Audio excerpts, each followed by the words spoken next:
A gente vai compor a mesa, a nossa última mesa da tarde de hoje, aquela mesa que vai alinhavar 2 dias e dar mais coisas para a gente continuar fazendo aí pelos próximos meses. Mas, apesar de compor a mesa, a gente vai ficar aqui sentadinhas para ouvir um pouco das relatorias dos grupos de pesquisa, desculpe, das rodas de conversa. Então, eu chamo para compor essa mesa comigo o professor Kleber Vieira, presidente da Associação Brasileira de Pesquisadores Negros e professor da Unifesp.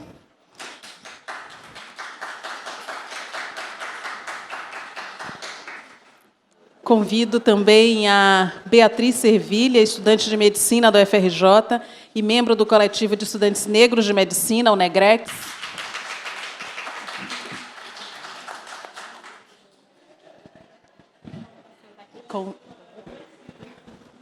Convido a professora Ana Juvenal, da UFSCar, e coordenadora do GT 21 da Amped.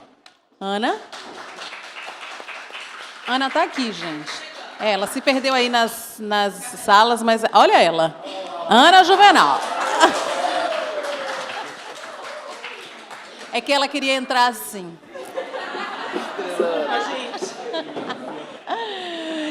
E claro que, sob todos os aplausos, a professora Zélia Amador, professora emérita da UFPA. Integrante fundadora do CEDEMPA, Centro de Defesa do Negro do Pará, e da Coalizão Negra por Direitos. Neste momento, então, a mesa composta, nós vamos ouvir as relatorias das rodas de conversa e, em seguida, passarei a fala a cada uma das convidadas e do convidado, para que a gente possa, já dizendo, em 10 minutos, fazer uma fala geral de 1 dia e meio de trabalho. As relatorias, então. Pronto. Gabriela, então.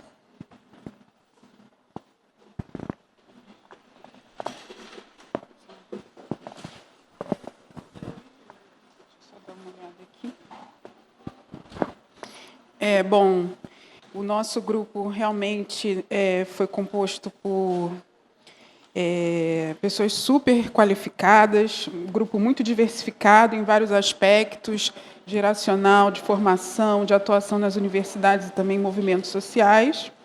E aí a gente... acho que a gente não discutiu as 3 questões de forma separada, então vou falar aqui de acordo com o que a gente foi conversando.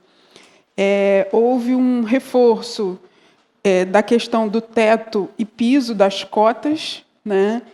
A sugestão de haver algum tipo de ajuste no sistema, né?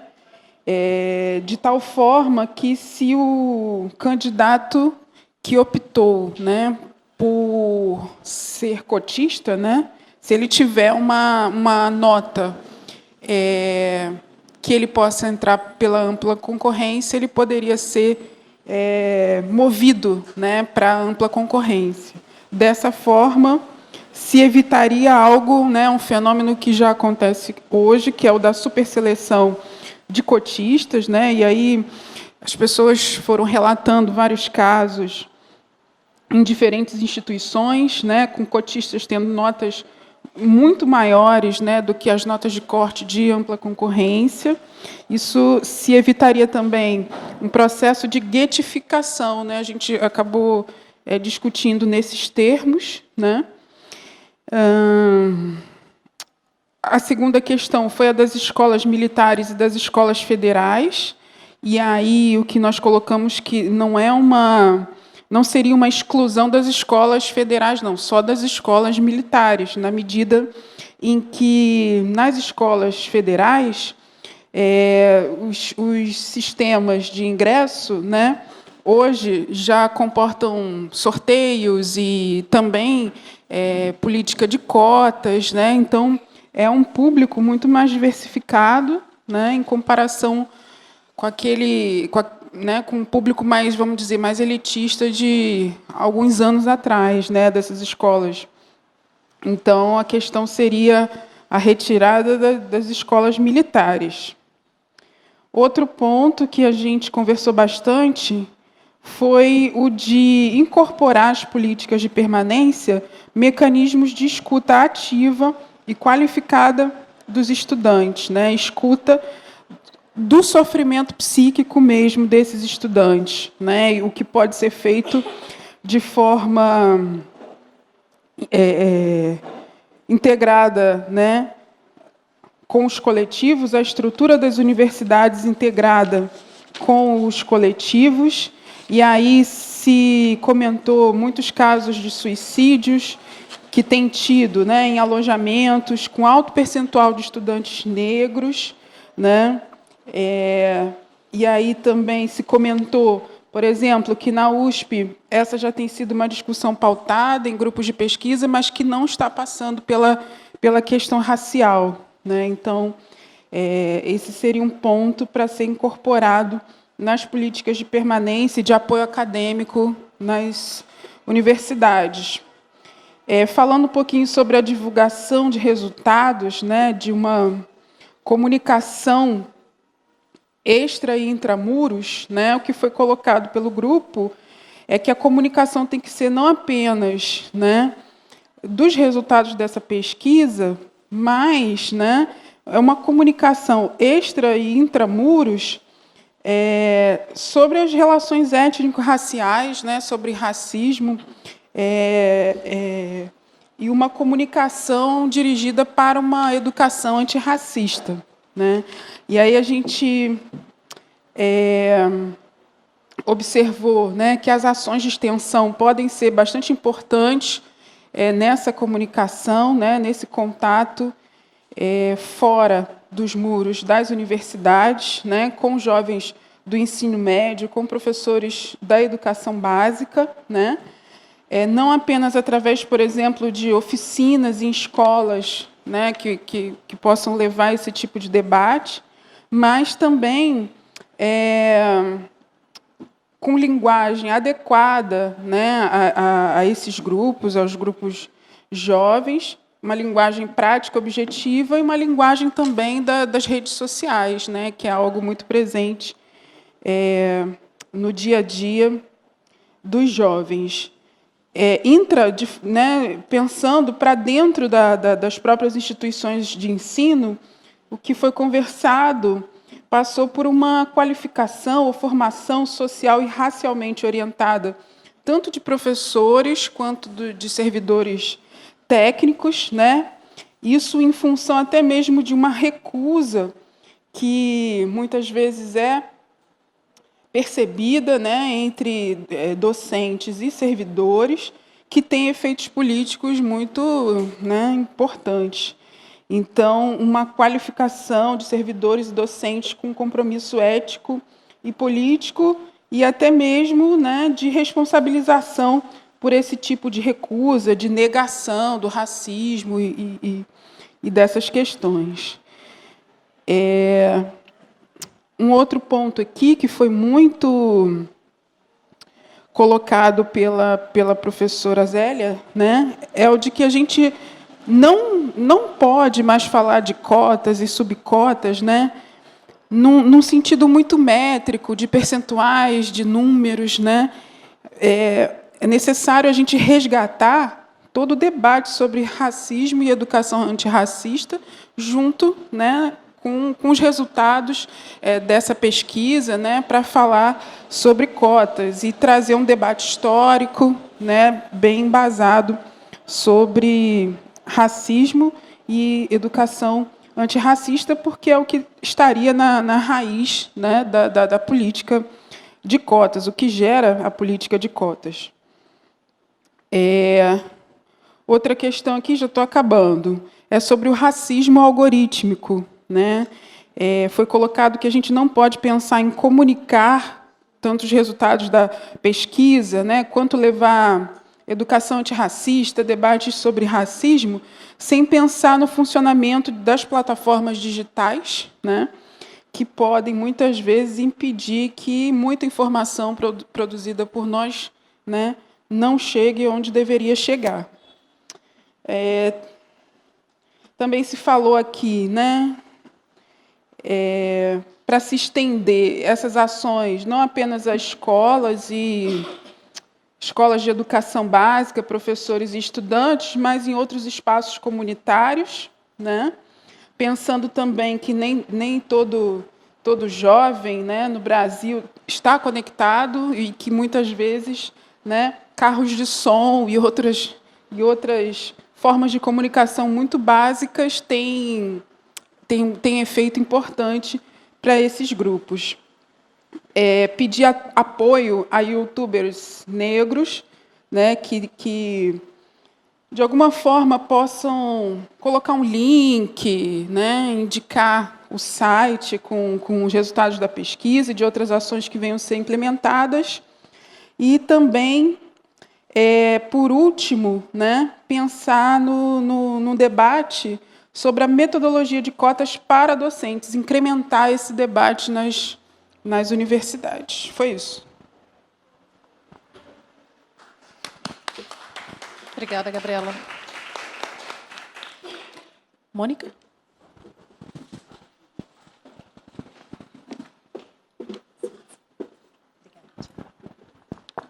Boa tarde ou boa noite, já não sei. Mas, enfim, olá. Foram levantados alguns pontos aqui. A primeira questão foi a importância das críticas que foram ouvidas aqui, né, e da importância dessa escuta na pesquisa sobre o que poderia ser mais, né, ter mais investimento de pesquisa. Então, a importância da gente exercitar essa escuta crítica e o quanto ela é importante, né? E o exemplo que foi dado aqui nesses 2 dias de seminário nesse sentido. Largamente se falou sobre, no que diz respeito tanto ao conteúdo quanto recomendações, de se debruçar mais sobre as questões da permanência material, né, grandemente, problematizando e dando visibilidade a essa questão que tem acontecido, né, da popularização e, ao mesmo tempo, do desinvestimento na universidade pública, que isso precisa ser mais falado, esses gastos, esses investimentos com a universidade. Se falou ainda na permanência muito da questão também do adoecimento, né, psíquico-emocional e o quanto isso pode ter a ver com as violências, sobretudo com a violência do racismo que se sofre na universidade. Ainda com relação à permanência, pensar na importância, que a gente já sabe, né, desse engajamento do estudante pela pesquisa, pela extensão, mas pensar que professores estão recebendo esses alunos, com que pesquisas, com que extensões, se isso dialoga, né, porque, com o estudante, se ele se sente realmente engajado ao entrar nessas pesquisas e extensões, sendo um estudante negro. Né? Então, pensar também na questão racial desse engajamento do estudante. Se falou também muito sobre a depuração dos dados sobre evasão, né? No sentido de que cada universidade chama a evasão um conjunto diferente de movimentações, então é importante entender a movimentação do estudante, dos estudantes, na troca de cursos, no trancamento. Às vezes, o estudante tem a estratégia de sair, entrar de novo para aumentar a CR e não perder bolsa. Então, quanto mais a gente entende a mobilidade do estudante no sistema, mais chance a gente tem de pensar estratégias de permanência, entender essa evasão. Então, isso também foi dito, né, que se nessa pesquisa pudesse, nos dados, se dizer mais o que está se chamando de evasão, e, enfim, para entender melhor essas trajetórias todas. Foi muito dito também a questão do indígena, que ainda foi considerado que ainda há um apagamento, né, na questão indígena, e que a própria pesquisa também não deu muito espaço, ou não, enfim, não se debruçou muito sobre isso. Foi uma fala de que precisa se visibilizar ainda mais essas questões, né? Inclusive para pesquisas futuras. Houve uma questão sobre os sinais, pensar novas estratégias para os sinais, sobretudo estratégias que possam olhar localmente para as avaliações, levando em consideração os contextos locais, então que esses próprios indicadores possam dialogar com esses contextos. Lembrando também da implementação da Lei 10.639, é importante falar sobre isso, né? É importante trazer isso para o debate. Com relação à divulgação,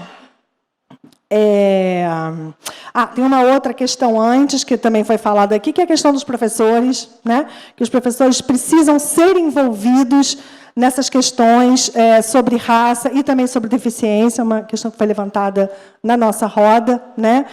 Para pensar a autonomia da universidade, não como um escudo de proteção em que se faz tudo o que se quer dentro da universidade. O professor estaria, então, protegido, né, pensando mesmo na perspectiva do corporativismo, que essa autonomia sirva para que a universidade, ao contrário, tenha suas próprias iniciativas e não tenha que estar o tempo todo respondendo a leis externas, mas ela própria use a sua autonomia nesse sentido, né, de desenvolver mecanismos de proteção para as populações, para os sujeitos, para os coletivos vulneráveis dentro da universidade, incluindo a questão de raça, de deficiência, e eu diria que outras ainda ligadas ao machismo estrutural que a gente vive nessa sociedade e na universidade, né?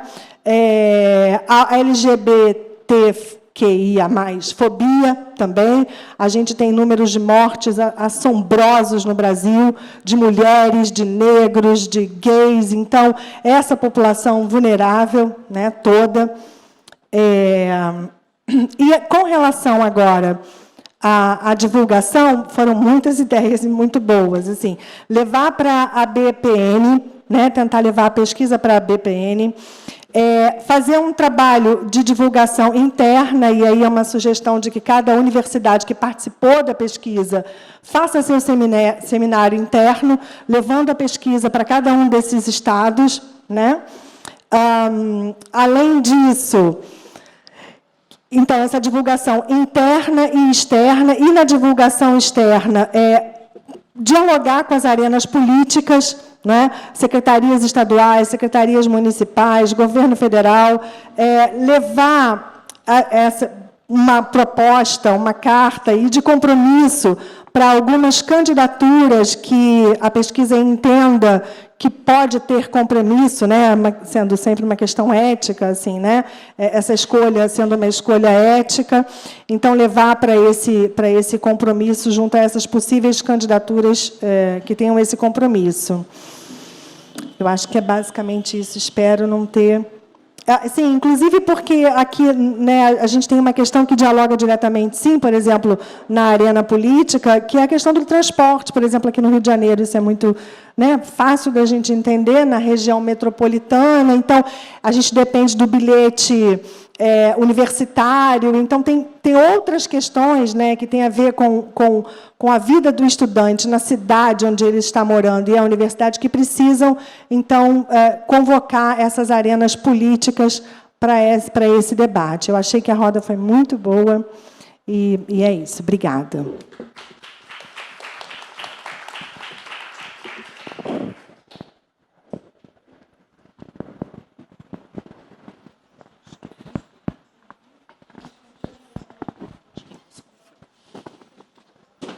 Jussara?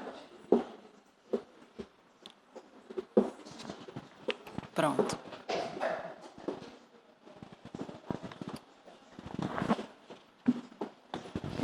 Estava conversando aqui... boa tarde a todos e todas.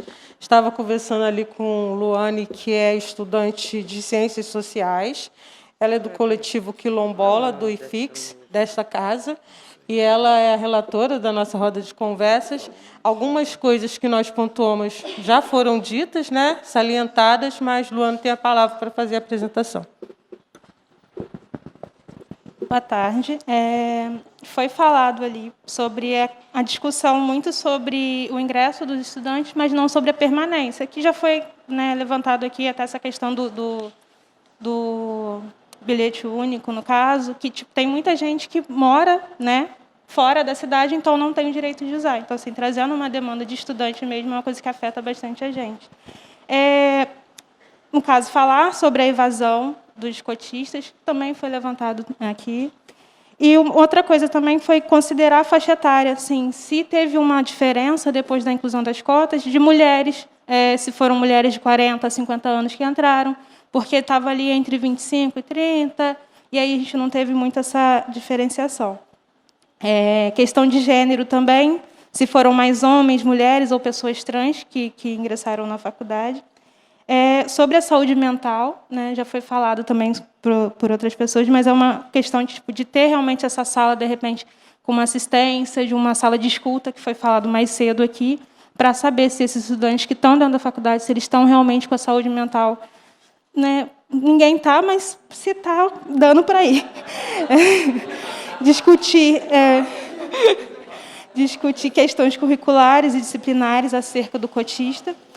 E sobre as recomendações, falou-se também aqui já antes, né, discutir melhor sobre o racismo do concurso público com docente, curso de formação sobre as cotas, sobre o racismo para os servidores, para os técnicos, para os docentes, mais bolsa de monitoria, porque falou sobre bolsa para pós-graduação, mas não fala sobre a graduação em si. Então, assim, se o estudante não é incentivado a estar ali dentro com uma bolsa dentro de projeto de pesquisa, talvez não seja fácil para ele chegar e voltar para pós. Então, assim, seria mais nesse sentido.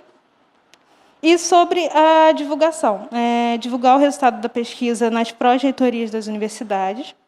Promover seminários internos, que foi falado aqui também. A Jussara tinha falado sobre um seminário grande mesmo, assim, na UFRJ, trazendo de novo as pessoas que fizeram parte, até talvez algumas das pessoas que deram as entrevistas, para falar sobre o que é o lado deles, para ter os estudantes também participando de uma forma mais incisiva, né? Divulgar por meio de curso de extensão também, desenvolver forma de divulgação dentro do ensino médio, para que esses estudantes saibam que eles podem ingressar na faculdade, porque tem essa demanda de... Ninguém sabe, na maioria, era o meu caso, de não saber que eu podia estar aqui, que a federal era gratuita. Então, sobre isso, sobre chegar lá e falar sobre isso. Foi falado também sobre divulgar no Instagram, mas tem a questão, né, do índice lá, mas através de panfleto também. Foi levantado alguns canais, tipo, quando você está dentro do metrô e fica aquele... Tem um 0800 para isso, 0800, mas para aquele dia a dia você vê, quer saber mais sobre cota? Entra nesse 0800, nesse disque aqui, que você vai ter mais informações. Seria uma forma de divulgar. Divulgar na Secretaria de Educação. Uma carta para as reitorias das universidades, sugerindo que fossem divulgados os relatórios dentro dos setores e, a partir disso, os setores distribuir também, né, essa informação dos relatórios. Uma carta dirigida ao Andifes para divulgar o relatório também. Esse canal de divulgação popular, que foi o que eu citei antes. E trabalhar com a juventude fora, né, como foi dito sobre o YouTube, mas também eventos culturais, que tem roda de rima, por exemplo, na cidade, roda de pagode, que, de repente, fosse dado passada essa informação nesses meios também. E é basicamente isso. Boa tarde.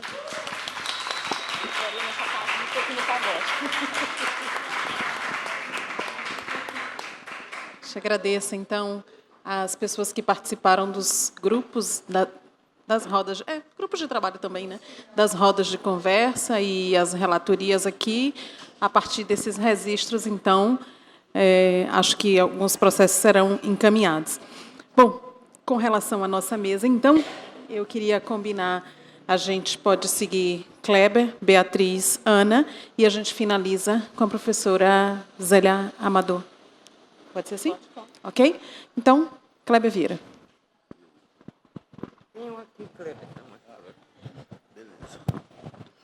Bom, bom crepúsculo para todos e todas, todos. Estamos aí encerrando, né, o segundo dia de seminário, muito produtivo, muito criativo, com resultados de uma pesquisa intensa, muito importante, com dados, com reflexões, acho que bastante importante, né? E essa tarefa aí de alinhavar toda a discussão é uma tarefa pesada, viu, professora Diane? De modo que eu farei aqui, nesses 10 minutos que eu tenho, são algumas considerações daquilo que eu anotei, daquilo que eu pensei a partir do relatório, e algumas coisas, pelo menos, né, foram ditas aqui também pelos grupos que debateram agora durante a tarde, né?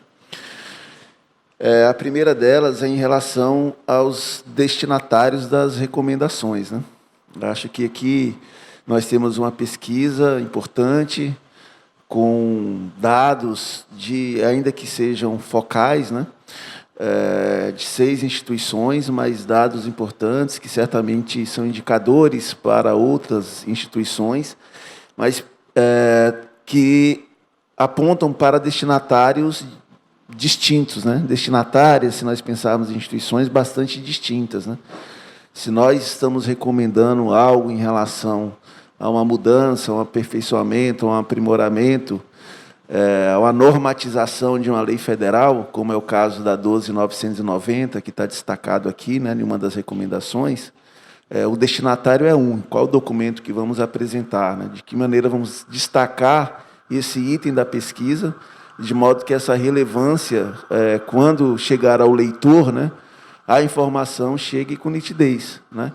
Porque o volume de informações, sobretudo das pessoas de área técnica, administrativa, quando pega um relatório imenso, com tantos dados como esse, né, até chegar na parte das cotas de serviço público, né, é algo muito cansativo, né? Então, acho que a qualidade da informação para o destinatário precisaremos pensar. É claro que o documento como um todo tem muita qualidade, tem muita relevância, né? Mas temos que pensar nessa caracterização aí desse destinatário, né? E já que eu toquei aqui na Lei 12.990, né, a recomendação é de normatizar, né? Eu acho que nós temos uma tarefa anterior à normatização, né? Ou, pelo menos, paralela a essa, né? Que é exatamente a prorrogação. Nós sabemos que a 12.990 ela tem um prazo de vigência. A vigência dela vai até 2024. Então, o tempo a ser investido na normatização tem que ser um tempo que concilie com o tempo da luta pela sua prorrogação, né? Porque são estratégias diferentes, né?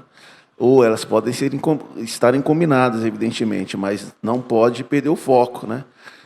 Porque nós acreditamos e lutamos para que o cenário político institucional seja alterado a partir de outubro deste ano, mas, ao mesmo tempo, uma correlação de forças dentro do Congresso Nacional, eu não consigo imaginar que seja totalmente favorável como outrora, né? Se a gente pensar o que era 2003, 2004, o cenário não aponta para isso, né? Então, eu acho importante pensar nessa situação, né? Em relação a essa articulação das ações afirmativas sendo pensada num panorama mais amplo, né? Articulada com outras políticas, né? De igualdade racial, com outros processos, é muito importante essa articulação com o ensino médio, né? E qualquer recomendação que vá nessa direção de ações afirmativas e articulação com o ensino médio, hoje passa por uma discussão muito importante, a revogação da reforma do ensino médio. O que nós temos a partir da BNCC, a exemplo de São Paulo, o que aconteceu? O que está acontecendo, na verdade? Nós temos uma política na Secretaria Estadual de Educação em que a área de ciências humanas pode ser contemplada por pessoas que não têm formação específica na área de história, na área de ciências sociais, na área de filosofia. Isso é um problema porque incide diretamente no mercado de trabalho, incide diretamente na formação dos profissionais que atuam na área de educação e, sobretudo, nos cursos de licenciatura, que absorve, como os dados aqui que foram apresentados, né, uma parte significativa de cotistas, né? Então, o que nós temos é uma situação de que a reforma do ensino médio e a BNCC colocam um desafio muito grande para todos nós, de como manter uma luta para o aprimoramento, aperfeiçoamento das ações afirmativas, das cotas no ensino superior, mas o cara que se forma em História, que se forma em Química, que se forma em Física e queira seguir carreira docente na educação básica, ele precisa do lugar para trabalhar, né? Então, de que maneira essa articulação precisa ser feita, ela é muito importante. E, para completar, ainda, para problematizar a situação. Acho que os dados dessa pesquisa demonstram aí a evolução no número de matrículas, né, a distribuição dessas matrículas pelas instituições, muito importante, né? Mas nós sabemos que o racismo estrutural tem as suas sutilezas de organizar a exclusão. E se nós pensarmos aqui no número de inscrições no Exame Nacional do Ensino Médio, em 2016, 8,5 milhões de pessoas inscritas para fazer o Exame Nacional do Ensino Médio. 2021, pouco mais de 3.200.000. E agora, em 2022, pouco mais de 3.500.000, nós temos aí um cenário de que 5 milhões de pessoas, pelo menos, né, deixaram de acreditar na universidade, no ensino superior. E não são só pessoas, não são sonhos individuais, são sonhos de famílias inteiras, de irmãos, de pais, de mães, de tias, de avós, de coletivos inteiros que investem nas pessoas, né? De cursinhos populares que investem nessas pessoas, e, pelo jeito, essa regulação no número de pessoas que tentam ingressar no sistema de ensino superior, pelo jeito, vai perdurar, porque do ano passado para cá não teve mudança significativa, aumentaram cerca de 300.000 inscrições, né? Então, de que maneira as ações afirmativas não precisam lidar também com esse cenário, né? Isto chegamos ao limite, né, desse número, dessa proporção de 50% para a escola pública, nessa proporção por estados para negras, chegamos ao limite, de modo que as demais pessoas, porque o cenário é esse, né? Teremos pessoas para ocupar essa quantidade de vagas? Teremos. Vamos aperfeiçoar a permanência? Vamos. Mas e as demais, né? Que um dia sonharam. O que está acontecendo? O que nós vamos fazer? Então, acho que isso é muito importante. Queria relatar ainda, pelo menos na parte do resumo executivo, um cenário que eu acho que é importante destacar, mas que eu não visualizei, pelo menos no resumo executivo, né, que é uma articulação com as políticas públicas, com as políticas científicas, que têm dado certo, políticas que são reconhecidas, né, por outros órgãos, como, por exemplo, o CNPq, né? Nós sabemos que temos programas exitosos, o PIBIC é um deles, Programa Institucional de Bolsa de Iniciação Científica, e tem também o PIBIC, que são as ações afirmativas, né? Mas sabemos também que o número de bolsas destinadas a alunos que ingressam no sistema de ensino superior por ações afirmativas, que recebem as bolsas de ações afirmativas, é um número muito pequeno, porque é muito pequeno o número, né, de bolsas, né? Paulo Vinícius me recordava que são 800 bolsas para todas as instituições de ensino superior do Brasil, né?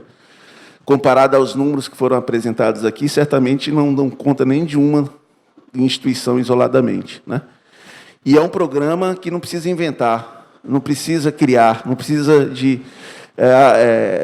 ter uma novidade, a não ser adicionar mais recursos destinados às pessoas de ações afirmativas, que já é um programa largamente consolidado, largamente reconhecido, né? Então, na parte aí da educação para as relações étnico-raciais, da Lei 10.639, da 11.645, acho muito importante.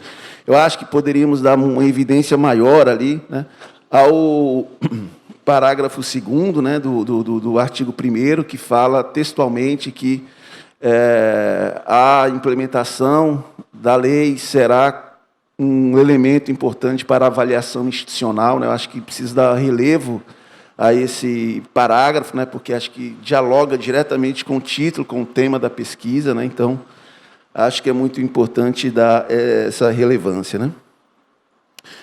E, como está acabando aqui meus 10 minutos, eu queria comentar também desse último tema aí que as estudantes falaram, né? Deixa eu ver que ela está bem ali ainda, tá? Nós estávamos lá no curso Universidade, Sofrimento, Relações Psicossociais, né, e Racismo, do Instituto AMA Psique e Negritude. É um curso que eu colaboro desde 2015.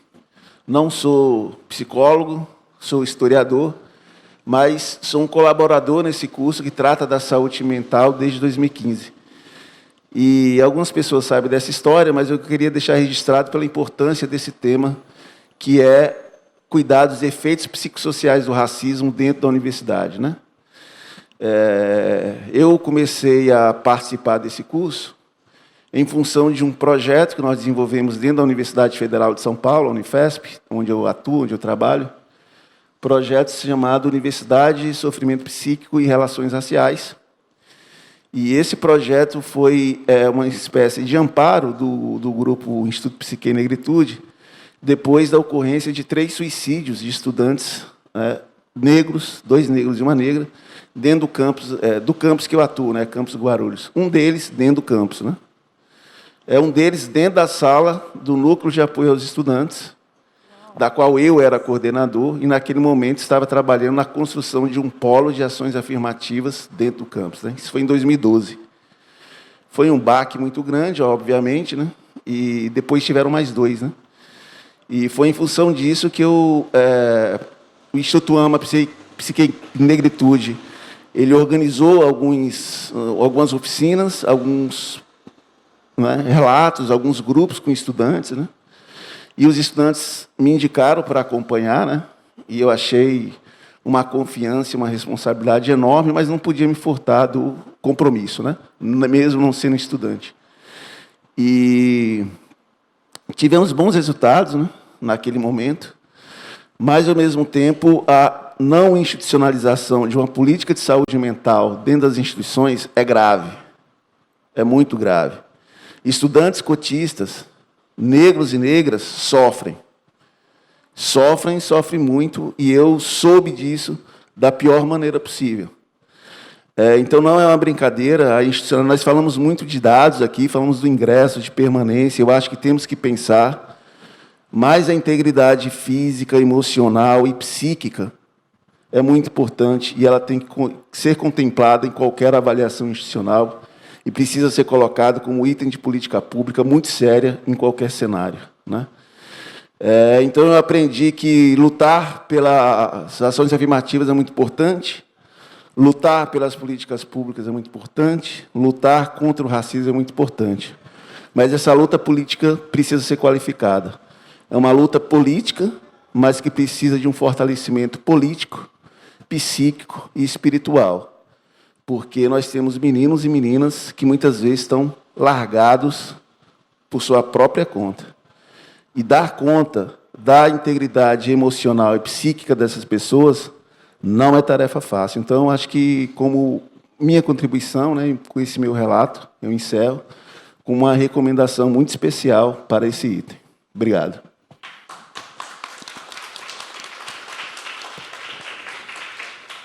Obrigada, Kleber. Beatriz Servilha.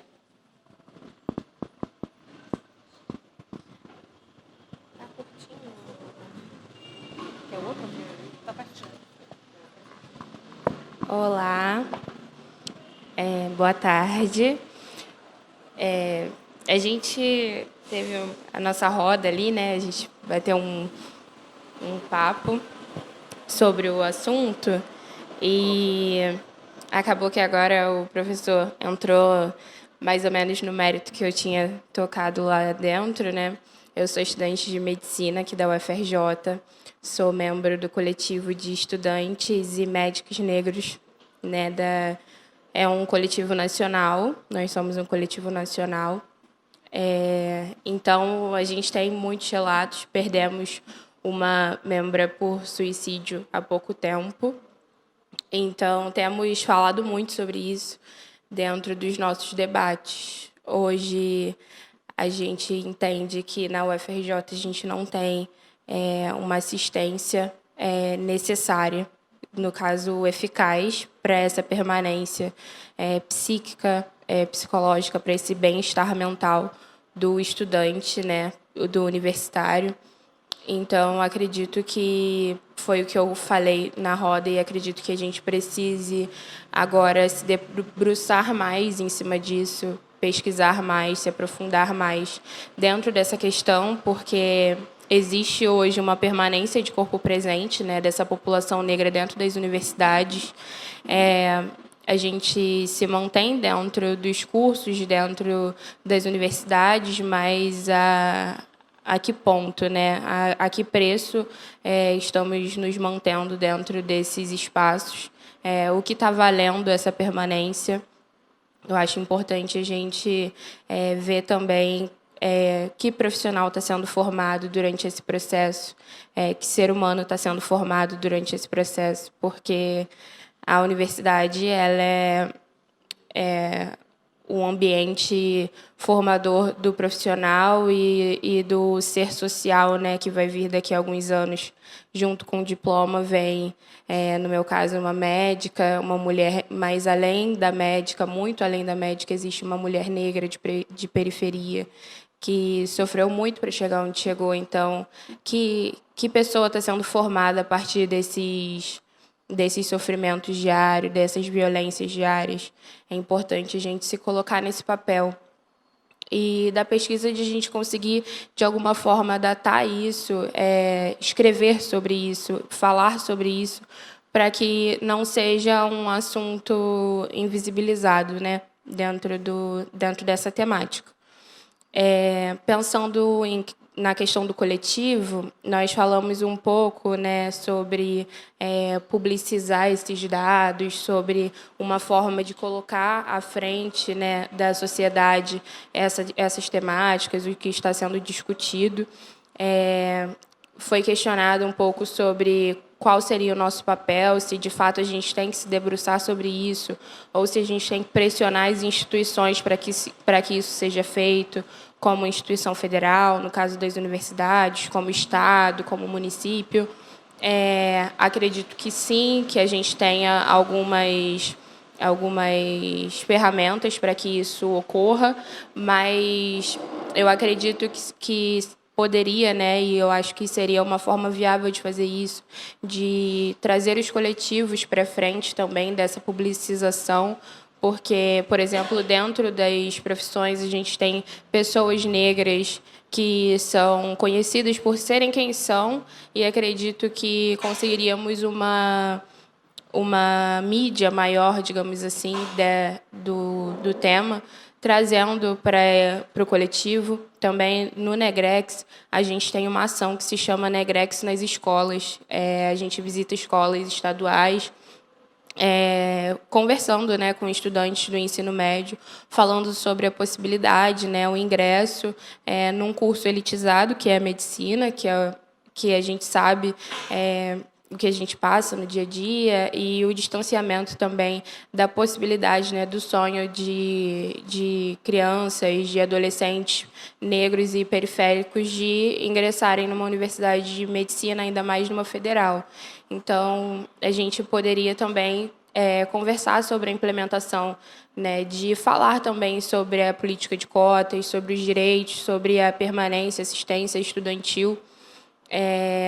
Eu acredito, né, que o nosso papel ele vai além de ser social. Acredito que poderíamos nos unir ainda como instituições e também como coletivo para fazer isso acontecer, né? Acho que, pensando nessa questão do seminário também que falaram, se a gente colocasse algumas reuniões, que seja a cada 2 meses, com os coletivos, que a gente conseguisse implementar algumas ações, né? Se a gente conseguisse fazer projetos de extensão que dentro das universidades, né, para incentivar esses estudantes negros a terem, porque querendo ou não, é mais uma responsabilidade, mais uma ação, além de se manter vivo e estudando, né, também de fazer esse trabalho, Então, que a gente tivesse também um benefício, enquanto estudante, de fazer isso acontecer dentro da universidade, e aí a gente já teria também um apoio dessa instituição para que essa divulgação acontecesse, né? A gente conseguiria olhar para esses dois lados, tanto como estudante, mas também como ser social, né? Como parte dessa sociedade, dessa periferia. Acredito que o coletivo fale muito sobre isso, mas que a gente precisa também desses seminários, também chamando os coletivos em si para ter essa discussão, para que a gente entenda e monte estratégias mesmo, né, para os anos futuros, pensando, como o professor disse, de que em outubro vai dar tudo certo, mas também se preparando para o que há de vir. Acho importante que a gente monte estratégias, né, para essa questão toda da lei de cotas, para essa mudança, que a gente consiga manter isso por mais tempo. Eu acho que se a gente conseguir olhar também, que eu coloquei um pouco de crítica da gente esmiuçar um pouco mais esses dados, para ter ainda mais um respaldo no quadro, né, de precisar debater algo daqui para frente, que a gente possa discutir isso com mais calma, com mais tranquilidade, né, esses dados também sobre a permanência, sobre a qualidade desses profissionais, sobre os profissionais que estão, sobre as pessoas que estão entrando, de onde elas vêm, quem elas são. Eu achei muito importante quando a gente falou sobre a questão dos indígenas também. Na UFRJ a gente tem uma invisibilização dessa população. Então, acredito que a gente possa também datar isso melhor, mostrar onde está essa defasagem para que ela seja sanada de alguma forma, ou que a gente consiga também montar estratégias, ainda que a longo prazo, para que sejam sanadas. Eu estou muito honrada de estar aqui, agradeço a oportunidade, né? E acredito que é isso. Assim, muito obrigada.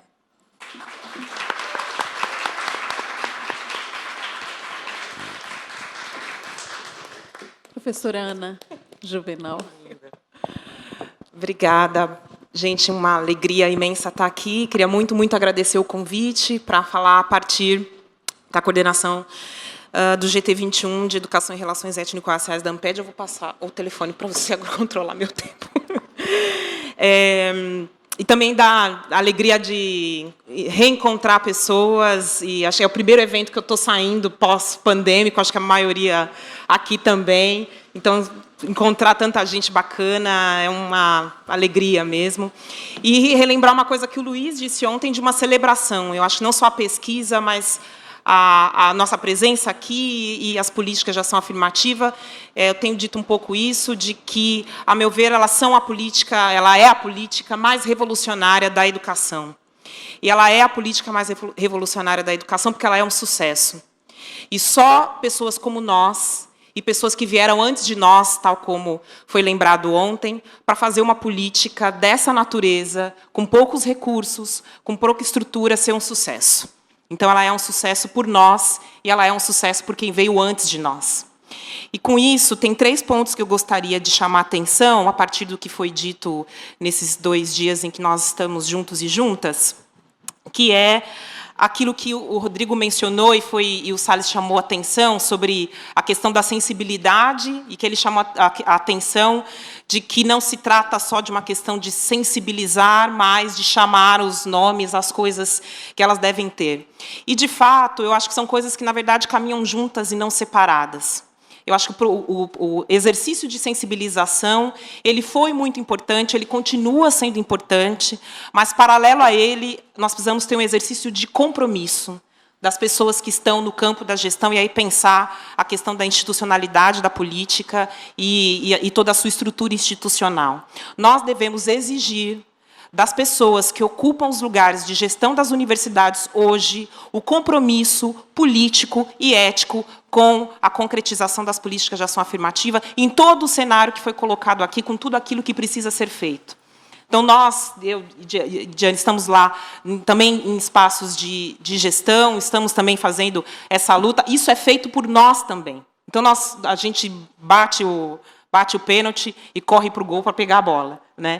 Então, a gente precisa cobrar dos nossos colegas, não apenas que eles sejam sensíveis, que eles sejam colaborativos, ou que eles achem as políticas muito interessantes, mas que eles tenham um compromisso ético de implementá-las. E isso ainda não tem sido feito da maneira adequada. E esse compromisso precisa ser chamado a atenção no aspecto que foi colocado aqui também a respeito da dimensão da saúde mental e das implicações do racismo, de que essas pessoas são funcionárias e funcionários públicos e que, portanto, são pagos pela sociedade brasileira para cumprir este papel. E nós devemos exigir que essas pessoas façam isso. E, se elas não fizerem, elas devem sair do lugar onde elas estão, porque elas não estão cumprindo com o seu dever.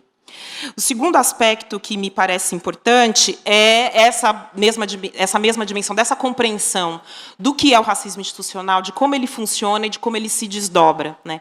E acho que essa discussão também deve ser no sentido da gente não só pluralizar os espaços da sala de aula, como essa política tem sido feita, mas pluralizar também os espaços de poder, os espaços onde se define como é que a política vai ser feita. É necessário e super importante que nós estejamos ocupando esses lugares para que a gente possa falar a partir desses lugares, não apenas nesses em que estão colocados, em que se está a insígnia de diversidade, mas que a gente possa ocupar também os espaços de pró-reitorias, de direções de centro, de direções de faculdade, porque é lá, nesses espaços em que a política é feita, em que ela é construída, e que nós devemos colocar ela de modo institucional e transversal em toda a política da universidade, e aí lembrando as questões da pesquisa, da extensão, enfim, todos esses aspectos que foram colocados aqui e que fazem a política ser o que é e daquilo que ela precisa ainda construir. Por fim, o terceiro aspecto que me parece importante, que foi dito ainda aqui de maneira bastante transversal várias vezes aqui, é que a política de ação afirmativa ela nos ajuda a fazer aquilo que a gente mais chama atenção, que é uma formação antirracista, que é uma educação e uma formação antirracista. Nós devemos chamar a atenção para o fato de que a gente não forma apenas engenheiros, psicólogos, cientistas sociais, enfermeiras, médicas. Nós formamos pessoas. E nós devemos exigir de nós mesmos, daquilo que nós fazemos na universidade, que nós formamos pessoas para que elas sejam antirracistas. Esses dados todos em relação ao sofrimento psíquico, ao modo como o racismo nos adoece e nos faz sofrer, isso é uma violência que nós devemos combater de maneira incessante. Só um parêntese, e aí um pouco dos dados também, a gente está voltando agora, né, nesse processo de retorno das aulas presenciais, das nossas atividades presenciais, e nós tivemos alguns encontros com os estudantes lá na UFSCar, na minha universidade, e me chamou muito a atenção uma fala de uma aluna, em que ela acabou dizendo, não, eu preferia o remoto, para mim o remoto era melhor, porque assim eu não sou vista. Uma menina negra disse, eu prefiro o remoto, porque aí eu desligo minha câmera, ninguém precisa me ver, eu não preciso ver ninguém, assim eu consigo interagir, sem falar nada, com a minha turma e com o professor e com a professora. Então, vejam o grau de violência que uma fala dessa carrega. E o tipo de vida cotidiana que essas pessoas sofrem no interior da universidade. Então, nós devemos discutir que a formação ela não deve ser uma formação que seja pautada por esses elementos de violência. A universidade não pode ser isso. O espaço da formação acadêmica não pode ser isso. Então, o que nós devemos fazer é formar pessoas para elas serem antirracistas, porque a gente não forma pessoas apenas para entrar no mercado de trabalho. A gente não faz isso, nós não formamos pessoas para ter um diploma, para ter uma profissão, para entrar no mercado de trabalho. O que a gente quer fazer é construir uma sociedade verdadeiramente antirracista, que seja justa e igualitária para todas as pessoas. E essas pessoas que nós formamos vão fazer isso a partir das suas profissões, para que um engenheiro e uma engenheira não construam uma casa com quarto de empregada insalubre, porque ele pensa que aquele quarto vai ser ocupado por uma mulher negra. Porque a imagem de pensamento dele, porque a lógica a partir da qual ele foi formada, faz com que ele pense a construção dessa forma. que a gente forme médicas e médicos e enfermeiros e pessoas que toquem verdadeiramente no corpo de pessoas negras e negras, no corpo de pessoas com as suas múltiplas sexualidades, seus múltiplos desejos. Então, é isso que a gente faz. E aí eu acho que a gente volta para a discussão original, que foi dita aqui muitas vezes, de qual era a função da universidade, né, toda essa gênese de que a universidade foi construída para as elites, e agora a gente muda a função da universidade. A gente muda a cara da universidade, porque a gente muda não apenas a sua composição física, não é apenas os corpos diferentes que estão nas universidades, mas são as nossas metodologias de pesquisa, são os nossos temas, são as perguntas que essas pessoas trazem e colocam dentro da sala de aula e que mudam a maneira pela qual a gente pensa. Porque a gente identifica que esse mundo está construído de forma errada, de que ele foi construído de forma equivocada, de que um país que foi construído a partir da escravidão e da colonização, de fato, não poderia ter dado certo. E a gente para de chamar esse espaço aqui de país e para de chamar isso aqui de sociedade, porque nós ainda não somos um país e ainda não somos uma sociedade. Nós só seremos quando, de fato, a gente puder viver uma liberdade real e efetiva. E, para tanto, no que se refere a essa implementação das ações afirmativas e o que o Kleber coloca a respeito do que está acontecendo com a juventude, nós temos uma juventude hoje, e não só a juventude, nós também, né? A gente está cansado, a gente está entristecido, né? A gente está solitária, porque a gente está vivendo, a gente vê o nosso futuro bloqueado. Mas acho que a gente tem que pegar nossa energia e olhar para quem veio antes da gente, a professora Zélia, que está aqui, e tantas outras pessoas que vieram antes de nós e que pavimentaram o caminho para que a gente estivesse aqui. Nós só estamos aqui hoje porque muita gente escolheu a vida, escolheu lutar pela vida para que a gente pudesse estar aqui. Então, é o nosso compromisso para aqueles que ainda virão, para aquelas que ainda virão, para que eles possam vir num mundo melhor, mais justo e mais igualitário, né? E é isso que a gente tem demonstrado, fazendo a política de ação afirmativa, entrando nesses espaços, que são espaços que não foram ainda constituídos para nós, que é hostil à nossa presença, mas que a gente subverte e a gente constrói outra coisa. Então, todos os dados que foram apresentados, nós precisamos, como as colegas e os colegas disseram, aprofundá-los. Me parece que é um aspecto importante nessa dimensão de construir um outro futuro, de desbloquear o nosso olhar para o futuro, é de pensar a continuidade e a política para a pós-graduação. Nós já temos legislação para isso, mas isso ainda está muito lento, ainda está muito emperrado, e de pensar, inclusive, não só a graduação, mas pensar o mestrado, o doutorado, a carreira acadêmica também como uma possibilidade. E aí a gente fazer articulação com iniciação científica e com mostrar para os alunos e para as alunas que esse espaço é um espaço para eles e para elas e que eles podem, sim, sonhar um outro futuro, construir uma nova perspectiva. E isso é fazer educação antirracista. Isso é lembrar que esse país precisa pensar em reparação, né? Isso não saiu do nosso horizonte, porque ele foi construído a partir do trabalho das pessoas que nos geraram e que nos forjaram e que nos formaram, e nós devemos isso a essas pessoas, por aquilo que elas fizeram e, sobretudo, para quem ainda virá. E eu acho que a gente está indo num bom caminho.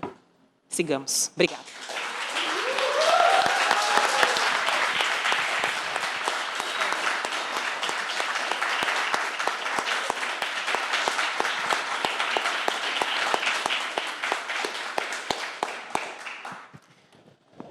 Professora Zélia Amador.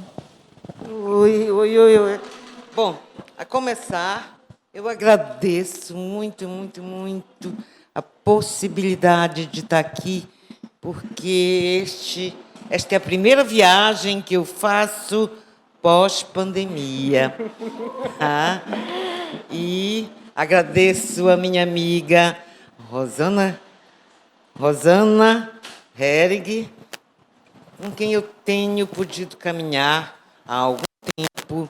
Agradeço a Denise Carreira, com quem também tenho caminhado. Enfim, agradeço muito por estar aqui e vamos começar.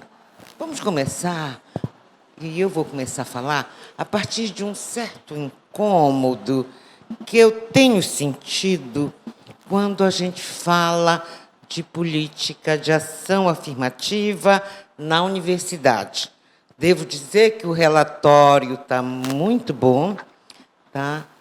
Mas todas as vezes que a gente fala de política de ação afirmativa dentro das universidades, a gente não pode deixar a temática se pasteurizar e virar lugar comum. Quero dizer com isso que, como se as cotas já tivessem sido dadas, como se as cotas não representassem processo de luta. E eu, quando encontrei o Adriano aqui, eu lembrei de um incômodo muito grande que eu tive numa última live para a qual eu fui convidada pelo Tribunal de Contas da União, para discutir política de ação afirmativa. E aí, tudo bem, eu vou. E eu era a última a falar. Antes de mim, falou uma pessoa sobre as cotas de escola pública. Mais tarde, em seguida, uma pessoa sobre PCD, trabalhos maravilhosamente bem expostos, tá? Colocado no PowerPoint, slides lindos. Aí depois falou o Adriano, que eu me lembre, o Adriano falou dos indicadores, foi o único que chegou mais para a terra. Foi. É verdade, estava tudo muito lindo, tá? As pessoas colocando lá. Aí o Adriano chegou um pouco para a terra com os indicadores. Aí daí falei eu. Então, esse incômodo que é de você falar de política de ação afirmativa e não lembrar da história de como essas políticas chegaram até nós. Essas políticas, elas foram trazidas para a pauta do Estado brasileiro pelo movimento negro. Tá? Pelo movimento negro e com anos de lutas, décadas de lutas. Não foi algo que nasceu, brotou com tranquilidade. Tá? Então, a gente está num espaço de luta, nós estamos num espaço de disputa de poder, poder de narrativa, poder de você colocar na cena um projeto de nação brasileira. É isso. Então, as políticas de ação afirmativa, elas não podem ser discutidas sendo expurgada de todo o histórico onde elas surgiram. Tá? Esse é o meu incômodo, é a gente falar sem pensar no racismo, sem pensar que as políticas de ação afirmativa, enfim, elas foram trazidas para a cena pelo movimento negro como um instrumento de luta que combata o racismo e elimine a discriminação racial. Enfim, que traga para a cena a questão da desigualdade deste país. Não posso também perder de vista que antes da 10.639, tá, as universidades federais, praticamente todas, com exceção no norte, que foi mais reativo. Cadê o Adilson? Adilson fez esse levantamento, o norte foi muito reativo. Já tinham políticas de ação afirmativa. E políticas de ação afirmativa que falavam das cotas raciais. Tá? Das cotas raciais. Aí começa o debate no Congresso. Tá? A gente não pode, e essa é uma coisa que eu, como uma pessoa que também estou no movimento negro há mais de 40 anos e que tenho que acompanhado toda a discussão, desde lá atrás do negro e educação, tá? Eu não posso perder de vista que as nossas propostas, quando elas chegam na mão da branquidade, elas são esvaziadas, elas são sabotadas. Então, o que acontece quando a gente traz a proposta de política de cota? O que acontece é que a branquidade, por causa do racismo arraigado, o racismo que se chama hoje de racismo estrutural, né, que todo mundo fala, o racismo estrutural, assim, na verdade, esta é uma sociedade, este é um projeto de poder criado sob a égide do racismo. O racismo como justificativa para o colonialismo. Não podemos perder de vista isso. Tá? Não podemos perder de vista que as políticas de ação afirmativa, elas estão tentando pôr em xeque esse poder com base na subalternidade racial. Tá? E que nós, população negra e os povos indígenas, somos vítimas de racismo. Tá? Por isso não estávamos e não costumamos estar em pé de igualdade dentro das academias. As academias, durante muito tempo, justificaram também o racismo. Então, as políticas de ação afirmativa, elas são a oportunidade que as academias vão ter para tentar se refazer. Mas em que medida isso está acontecendo? Porque a nossa proposta foi esvaziada, foi sabotada pela branquidade. Porque quando a gente chega na cena trazendo, aí surge as reações dos racistas que estavam silenciosos, porque essa é uma outra característica do racismo brasileiro, aquele que se manteve muito mais tempo pelo silêncio do que pela palavra. Tá? Os racistas vêm para a cena e a gente viu. Tá? As cotas, começando aqui da UFRJ, né? A gente pode até, porque eles também declararam as suas, fizeram as suas declarações públicas, né? E aí a gente tem Peter Frey, Ivone Magui, e por aí vai, os manifestos anticota. Tá? E a gente reagiu. A gente reagiu e fizemos os nossos manifestos pró-cotas. Mas não teve jeito. A branquidade já havia sabotado. E o ápice dessa sabotagem, ele vai chegar no Congresso com a 12.711. A gente não pode perder de vista que o projeto estava tramitando no Congresso há muito tempo. Tá? Mas ele só aparece em agosto de 2012, quando o STF, em abril de 2012, definiu que as políticas de ação afirmativa eram constitucionais, sim. Tá? Definiu que as cotas eram constitucionais e que também a comissão de verificação, que estava tudo isso em jogo lá no STF. Então, o STF toma a decisão em abril, em agosto, vem o projeto.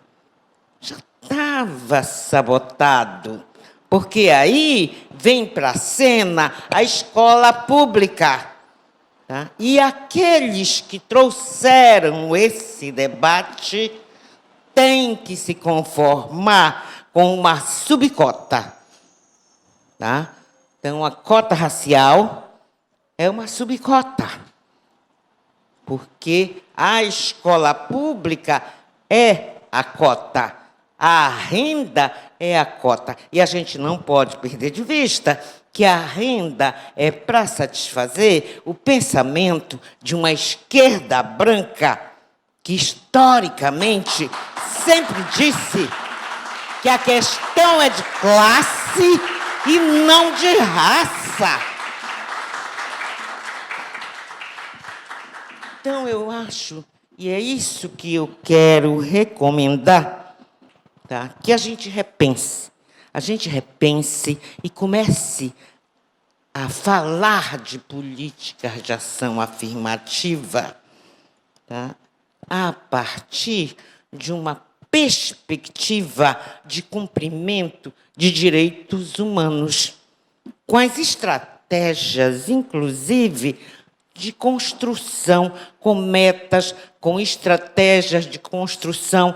Então, eu posso pensar, por exemplo, para coibir o racismo, nós já temos, tá, estratégia de punição. Né? Tem a lei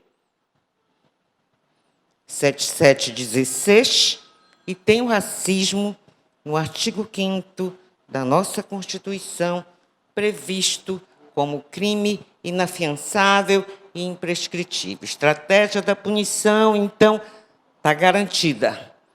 Também sabotada, muitas vezes, né, com a questão da injúria racial. Gente, o racismo é tão forte que a branquidade, quando não fala, ela sabota.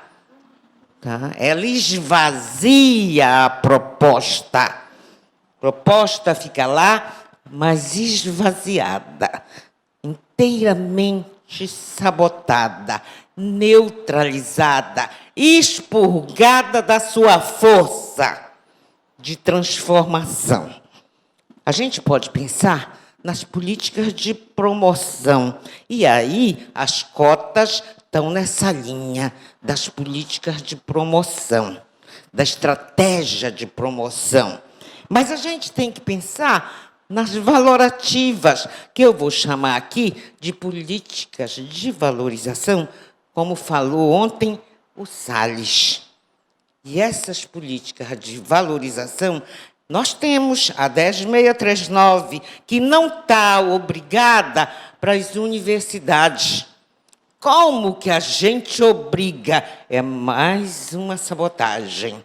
Como que a gente aprova uma lei que torna obrigatório para a educação básica, história e cultura afro-brasileira e africana, mas as universidades estão fora disso?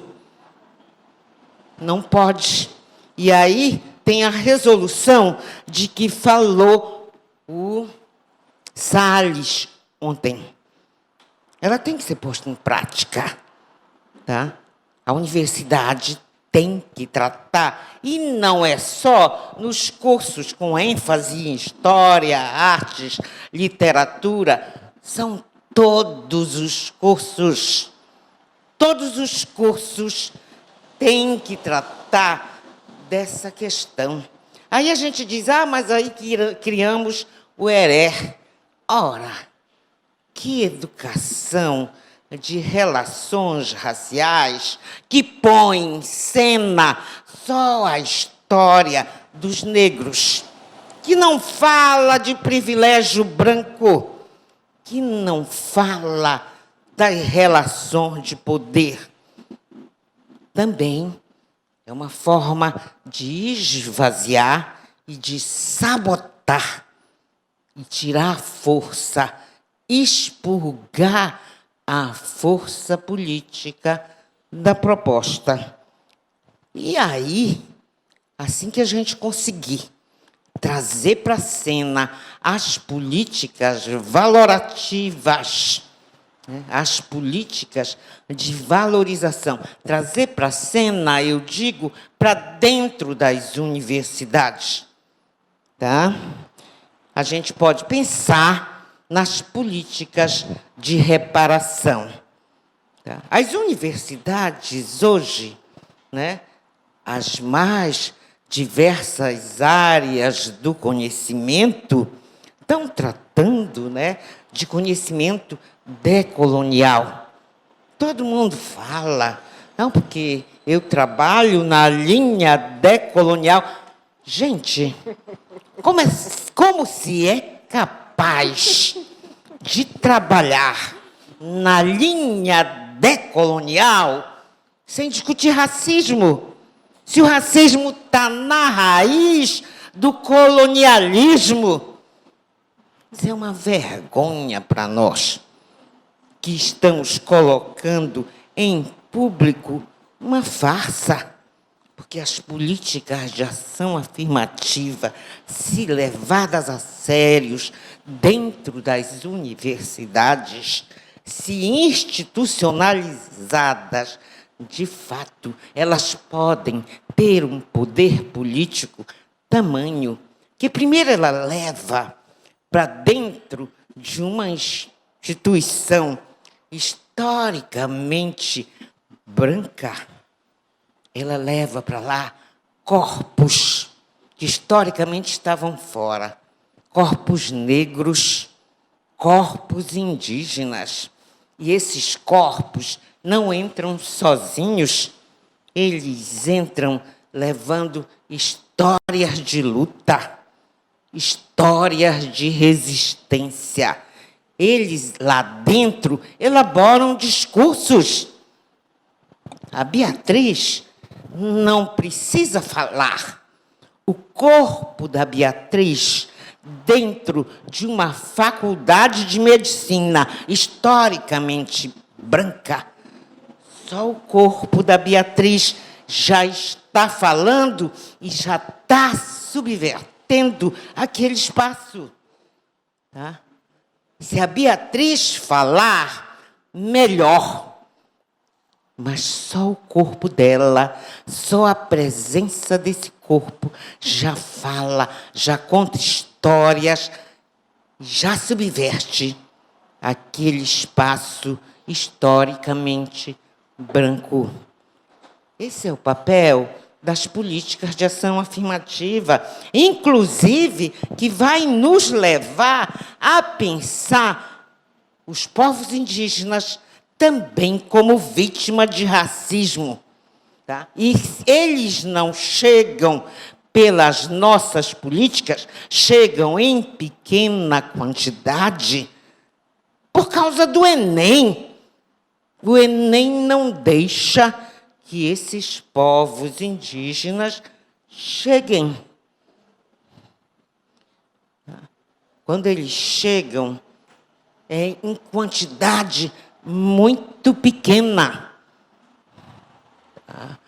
Então, por isso é que, inclusive, nós, na Federal do Pará, pensamos num processo seletivo especial para indígena. Tá? Que eles entram sem precisar fazer Enem, basta fazer uma pequena redação e uma entrevista. Da mesma forma, os quilombolas, que não vão também conseguir entrar pelo Enem, eles têm que ter processo de entrada diferenciado. Tá? São outros corpos que também vão elaborar narrativas eficientes dentro da universidade. Tá? Então, outra coisa, quando a gente pensar em permanência, a gente tem que ir para além das bolsas. A gente tem que pensar na permanência mais ampla. Por exemplo, língua estrangeira, que é o ensino de língua estrangeira, que tem sido o grande gargalo dos nossos estudantes negras, negros, indígenas, para pós-graduação. Tá? E a gente precisa, e eu sinto isso no cotidiano, porque vivo, é que as instituições, universidades federais, de fato, institucionalizem as políticas de ação afirmativa, porque dentro das próprias universidades, essas políticas sofrem entraves. Entraves porque a gente não discute o racismo. E o racismo está impregnado nos corações e nas mentes de quem aciona as canetas. Então, a gente não pode perder de vista tudo isso, tá? Essas são as considerações, tá, que eu estou fazendo.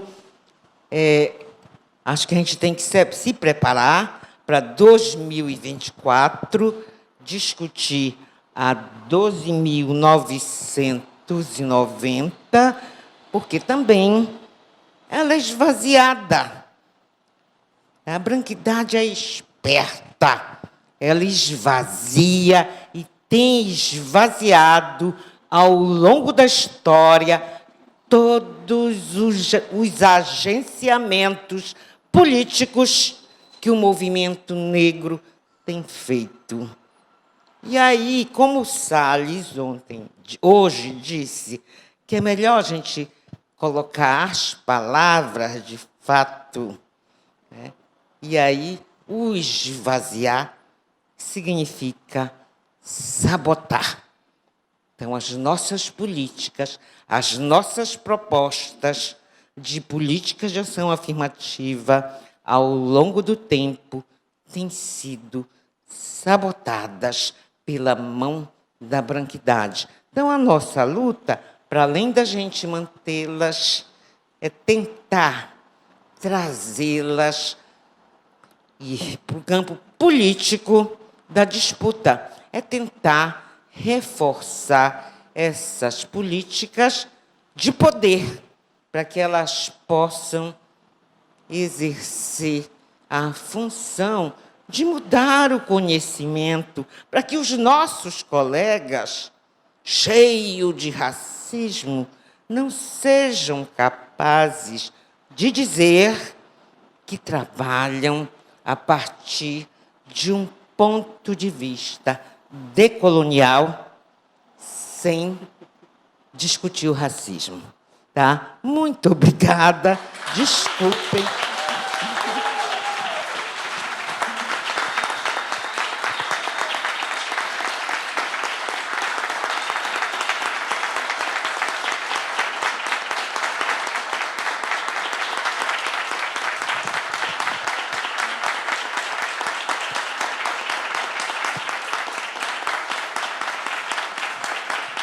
Então, obrigada. Desculpem trazer para cá os meus incômodos, mas eu espero que esses meus incômodos não fiquem só comigo, que ele se transforme em incômodos coletivos, para a gente não esquecer que política de ação afirmativa significa uma luta de combate ao racismo e eliminação da discriminação racial que causa a intensa desigualdade que este país carrega. Obrigada.